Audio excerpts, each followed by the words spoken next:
भारतीय विमान उद्योग को 2025 और 2035 के बीच 970 विमान मिलने वाले हैं। इनमें से 500 इंडिगो के लिए और 470 स्पाइस जेट के लिए होंगे। कुल 970 विमानों के साथ भारतीय वाहकों की ऑर्डर बुक सर्वकालीन उच्चतम स्तर पे है। ये भारत में बढ़ते हवाई यात्री यातायात के कारण हो रहा है, जिसके 2030 तक दोगुने होने की उम्मीद है। इस वृद्धि के प्रमुख लाभार्थी इंडिगो और एयर इंडिया होंगे, जो भारत की दो सबसे बड़ी एयरलाइंस हैं। इंडिगो ने पहले ही 500 एयरबस A320neo विमानों का ऑर्डर दे दिया है, जबकि एयर इंडिया ने 470 एयरक्राफ्ट का ऑर्डर दिया है, दोनों एयरबस और बोइंग को।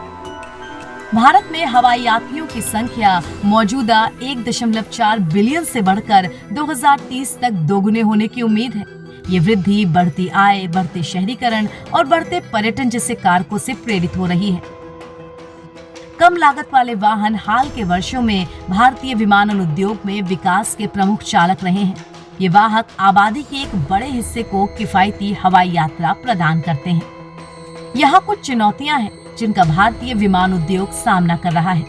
जैसे नागरिक उड्डयन मंत्रालय के अनुसार देश में 137 परिचालन हवाई अड्डे हैं, साथ ही 21 और ग्रीनफील्ड हवाई अड्डे बनाने की योजना है।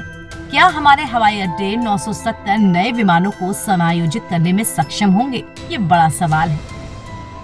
पार्किंग स्लॉट सभी मेट्रोज में फुल हैं। एयरलाइंस की निगाह अब छोटे शहरों की ओर है।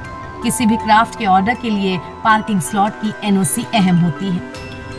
भारतीय विमानन उद्योग का विकास बुनियादी ढांचे की बाधाओं जैसे अपर्याप्त हवाई अड्डे की क्षमता और हवाई यातायात नियंत्रण सुविधाओं के कारण बाधित हो रहा है। ईंधन की ऊंची कीमतें भारत में एयरलाइंस के लिए एक बड़ी चुनौती हैं। ऐसा इसलिए क्योंकि भारत तेल का शुद्ध आयातक है। अन्य देशों से प्रतिस्पर्धा भारतीय विमानन उद्योग को चीन और दक्षिण पूर्व एशिया जैसे अन्य देशों से बढ़ती प्रतिस्पर्धा का सामना करना पड़ रहा है। ये देश अपने बाजारों में परिचालन के लिए एयरलाइंस को आकर्षक प्रोत्साहन की पेशकश कर रहे हैं।